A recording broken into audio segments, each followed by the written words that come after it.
Yung mga magbabayad ng content, siya magbabayad ng marami. And one last learning is game design is everywhere. So as I mentioned, if you have skills in games, in game design, game development, you can cross that over to other industries. So game design, it's actually grounded in like in foundations of usability and psychology. Like what will make people play your game? Ano yung papaklik sa kanya sa certain parts? So ngayon, nagka-crossover na rin siya sa certain industries like badges. Pag nagpo-Foursquare kayo, di ba, daming badges doon. So galing sa games yan, achievements yan. May term tayong gamification. I don't really like the term gamification, pero it's integrating game concepts into your processes. Kaya, yeah, so just see games are really being integrated more into industries.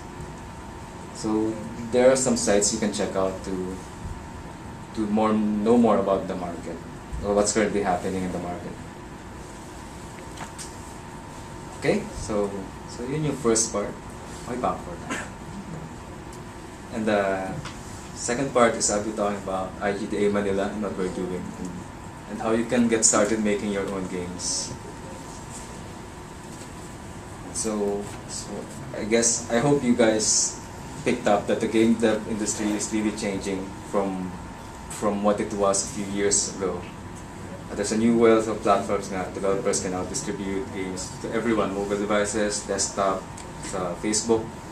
If you know Steam, it's a PC download service that it was there long ago, but it's now picking up because it's easier to develop games. And so these platforms have app stores that allow for easier monetization. So if you sell your games, but in digital na lang, you just upload your game to them, sila na bahala magbenta. Now there are lower barriers to entry as well. So if you're making an iPhone game, kunwari, it's just a 100-year license cost. Yung sa Windows Phone 7. It's App Exchange. Tapos you just upload it there. So yun. So there's a lot of ways you can monetize your game if you start making them. And another thing is code for game systems like physics, networking, etc. are now available online as open source. So kung wari yung Angry Birds, na-mention na may physics, di ba? It's using a physics library called Box2D that's available online. So pag tinignan niyo yung mga physics games sa iPhone, karamihan yan isang physics library lang ginagamit.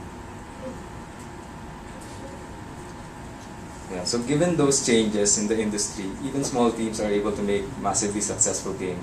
So yung mga images dyan, yung mga biggest examples. Disclaimer though that these developers made games way before. So wari itong Angry Birds by Rovio is their 50-second game. So they were making a lot of games, palugi na sila. And then finally nag-hit sila dun sa Angry Birds. So 50 seconds, ang dami ng games na ginawa. Pero each game is just a fraction of the cost of development against yung mga previous console games before. So if you see there, it's made by just 4 developers with a dito. Pero it's about $70,000 yung yung cost to develop. So maliit lang. Now it's installed in greater than 200 million devices and its revenue is 70 million estimated. And $1 million per month to ads alone. Another is Minecraft. This game is it's an exception to the rule because it was made in Java. So people play it through a Java plugin in the browser. So walang ganung game eh. Siguro RuneScape is the closest one. Pero hindi yung traditional, yung gagawa ka ng game sa Java. Pero he just monetized it via PayPal. And now it's made about $30 million in revenue. Okay, so yan yung team namin sa Inkster. Yan yung aming office. So given those factors in the industry, we have the ideal environment for game dev entrepreneurship. So what yung opportunities nga is we only need small teams. Nagbago na yung technical requirements. You can get libraries online, you can consult the internet. And there's a huge potential for creating a local market as well. So dati, when we were making games, medyo local market nga. Pero ngayon tingin ko meron ng mas malaking chance to make games for the local market because of Facebook, because of how easily you can market your game. And then, game development has applications in other markets as well. So our advantages in turn naman is we've started game development since way before. So as I mentioned, simula ako dati pa. There are others like me who've started games like more than 7 years. So we have an industry. We have people who know how to make games. We have mature related industries na pwede mag-crossover din. And we have lower business costs obviously kasi based tayo dito. And then our people, yung academe, tsaka people here are really interested in game development and people really want to get into it. So I think this quote by Dan Cook from Lost Garden is one of the great designers of this time, I think, in games. He says that game development is a unique business model that provides low entry barriers, low competition, easy access to seed capital, and copious amounts of creative freedom. Yeah. So knowing that we have that game development is something that we can excel in here in the Philippines. IGDA Manila is really looking to building that up. So entrepreneurship nga is one of the things we want people to do. But kasama dun is we want to improve yung game development skills and also make local game development known globally.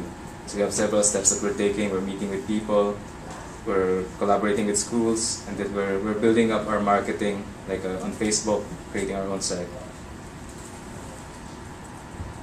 So to get you guys inspired, I guess, we have several current successes as well. This slide is actually shared online by Eric Cariablas from Kui Mobile. It's just a one developer company making games on iPhone for himself. But over 2 years, he's made about $67,000 in revenue. So it's not Angry Birds, but his games aren't really as known as that. So you'll notice pa, maski may niche na siyang tinatamaan, he's making enough money. Another is Boomzap. So I think this is one of the best examples we have here in the Philippines. Kasi Boomzap, although it's foreign owned, a lot of its members are really based here in Manila. So game design, writing, art, and programming are all done here. And the games they've made have made it to the App Store, to the top 10 App Store. Kasi they make games for big fish, yung mga casual games, mga hidden object. So some of the games, itong Awakening, yan, nag-top 10.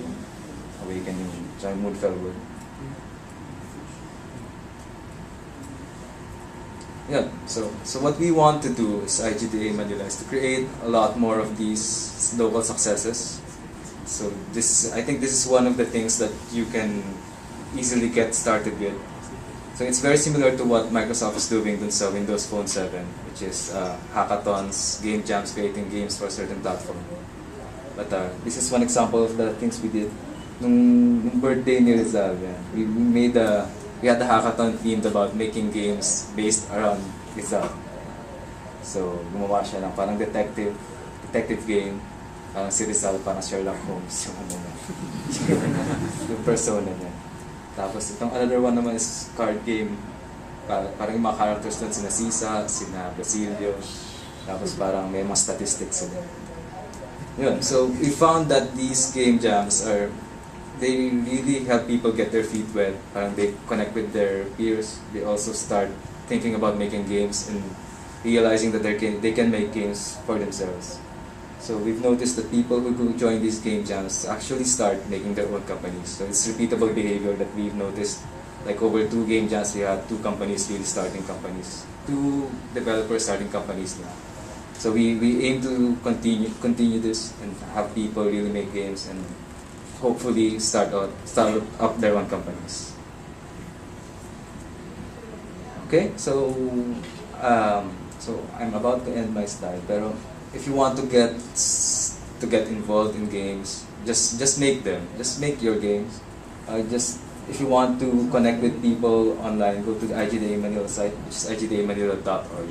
So it's in progress actually, but it will lead you to the Facebook group where you can interact with other people. And join the hackathons that are being provided by Microsoft, by us. So this is one of the hackathons we made, which is just making a prototype that people will submit to IGF China. And yeah, so just make games and get involved if you can.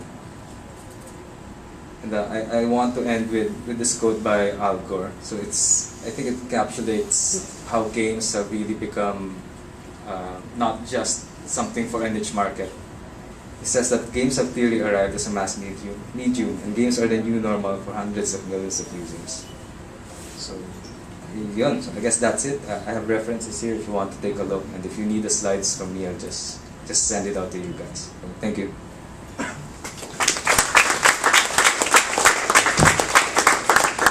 Questions for that?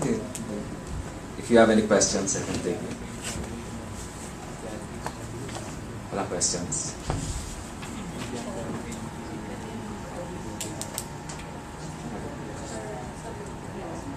Yeah, may prize, oh. Gusto niyo magtanong? Can we get books? Just for that. Yeah, I can get this. Or do I share it?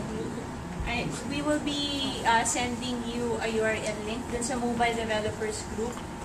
Lalagay namin dun where you can download the slides of the presenters. Kasama ba yun? Kasama daw yun. Thanks. So you will get a free Windows Phone 7. Limhap, I'm the Microsoft MVP for C#, but the reason why I'm doing this application in a Mac is because in my day job I'm an iPhone developer. So tawag dito. So it's a weird what do you call this situation? But anyway, this morning I'm going to discuss a little more about yung monetizing your mobile applications. Now, Paul Gadi has already made a very nice intro on the things that you can do para makapag earn kayo, and he's already given you a few stories. One of the stories that he's already given is i-share ko ulit, which is yung kay Eric Gariblas. Pero anyway, tawag dito, this morning I just like to share more about monetizing from mobile applications in general, and not just monetizing actually. It's more about earning from it in general. How do you, siguro wala kayo idea na ngayon your either your students or your developers doing the usual web applications or God forbid Visual Basic 6 applications na desktop pa ganyan tawag dito, and you might be wondering paano tayo papasok dun sa mobile development in such a way that makakatuloy tayo to be able to earn from it in earnest. It's not just a hobby, it's not just a thing, di ba? We've always had this meme about how to get rich, di ba? So if step 1 is make a mobile app and step 3 is profit, paano natin gagawin yung step 2? And the thing that I want to show in this presentation this morning is that there are really a lot of real ways to enter the mobile market, to enter a career in mobile development, and to monetize from it. So I'm going to show you 3 stories. Hopefully they'll be inspiring. Hopefully, kasi one of them is mine. Hindi ko inspire. Tawag dito. And these are stories from local developers who have gone into the mobile industry in general, not necessarily in games, and went on to earn from it. Okay. Went on to earn from it. Okay. So first, I'm going to start with myself. Yan. You might be wondering why a C# MVP, a C# Microsoft Most Valuable Professional, ended up becoming an iPhone developer. Okay, so yeah. So let's start with this. Simple lang. A year ago, I was well, a year ago na po. More than a year ago.